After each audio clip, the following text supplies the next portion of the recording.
अस्सलाम वालेकुम dear students. ये हमारा तीसरा वीडियो है rise of nationalism in Europe के मुतल्लिक। इसमें हम ये पढ़ेंगे, अगर हम 18th सेंचुरी की बात करेंगे तब यूरोप में ऐसे नेशन स्टेट्स नहीं हुआ करते थे जैसे कि आज है। जैसे कि आज हम यूरोप का अगर हम मैप देखेंगे, वहाँ पे हम देखेंगे जर्मनी देखेंगे, इटली देखेंगे, स्विट्ज़रलैंड देखेंगे, ये बाकी बहुत सारे कंट्रीज़ को देखेंगे।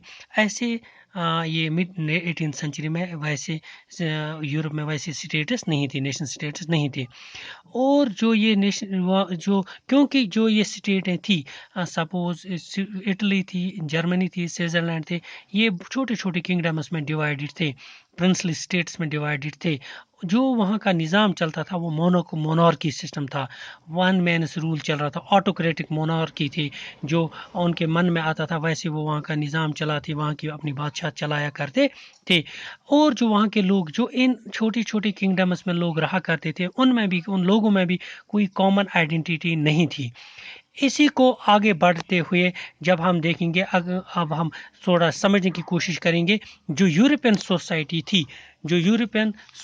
थी जो वो कैसे डिवाइडेड थी।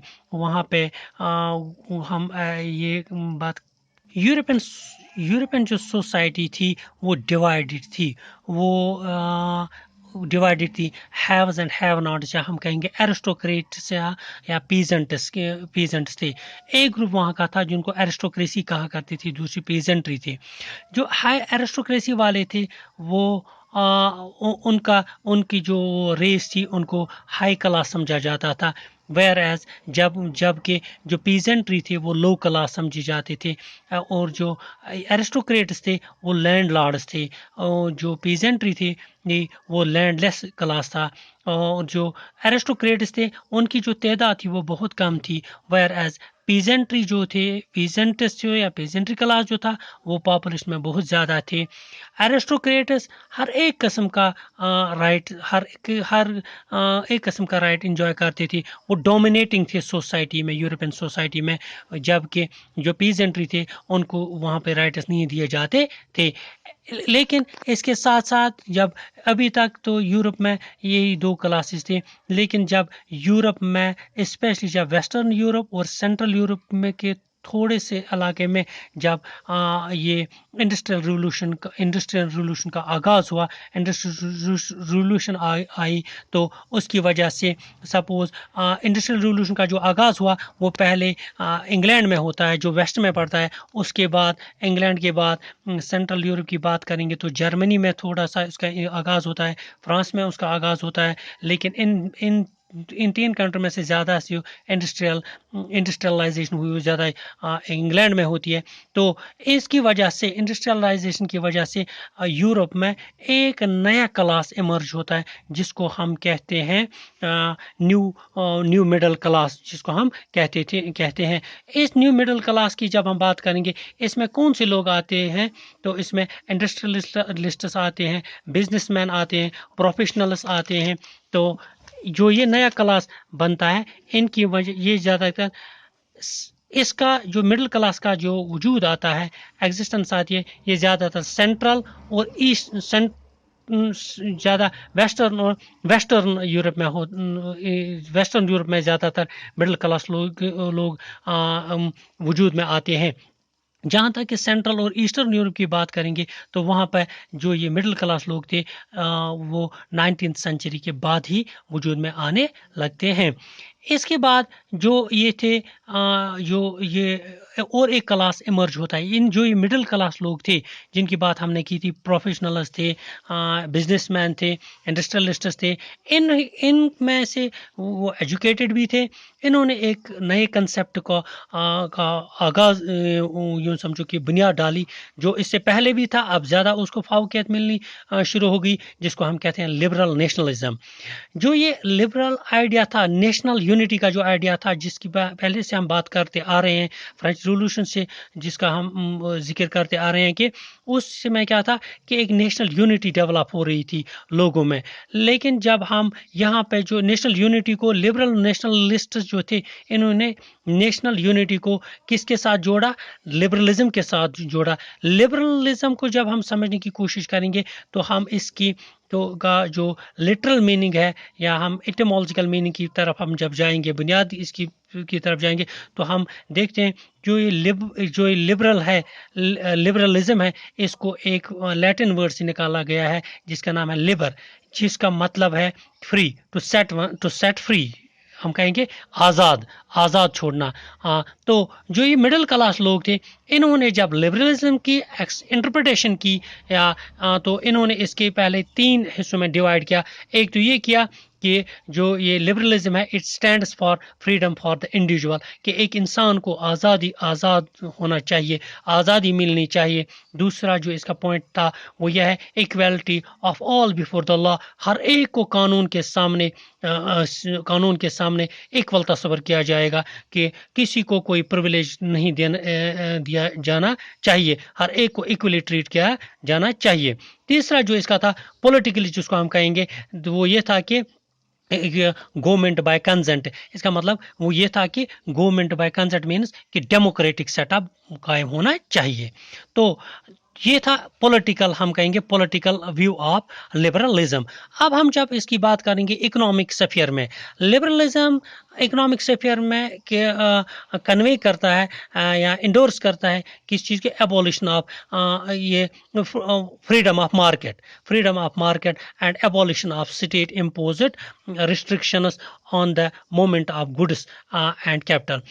जैसे कि हमने पहले ही कहा कि विद इन स्टेट कस्टम्स लगाए जाते थे, रिस्ट्रिक्शंस लगाई जाती थी। इकोनॉमिक फ्रीडम में यही था, इकोनॉमिक लिबरलिज्म में यही था कि मार्केट में फ्रीडम ऑफ मार्केट होनी चाहिए, जो abolition of state imposition restrictions जो है किस पे है? Movement of goods and capital, वो एबॉलिश होनी चाहिए।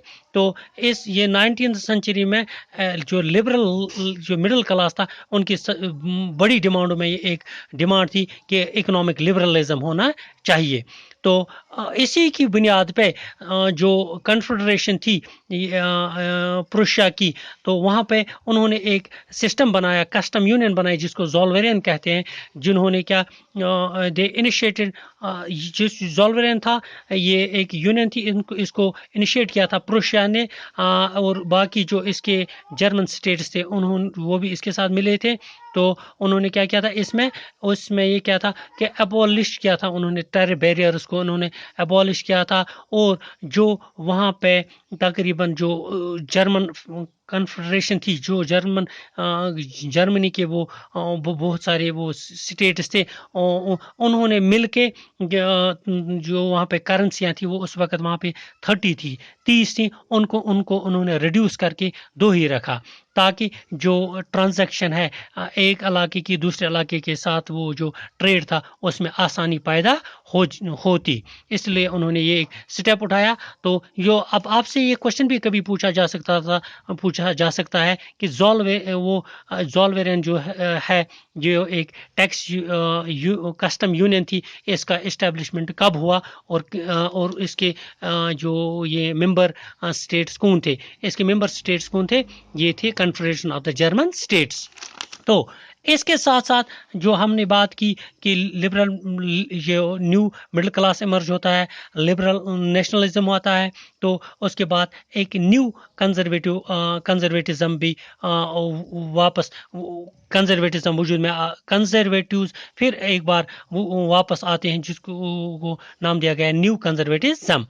इसमें क्या होता है कि आपको पहले ही कहा गया, मैंने कहा है कि जब नेपोलियन 1815 में, जब नेपोलियन को जो यूरोपियन ताकतें थी, सपोज ब्रिटेन था, रशिया था, प्रुशिया था, ऑस्ट्रिया था, इन्होंने नेपोलियन को वाटरलू में हरा दिया।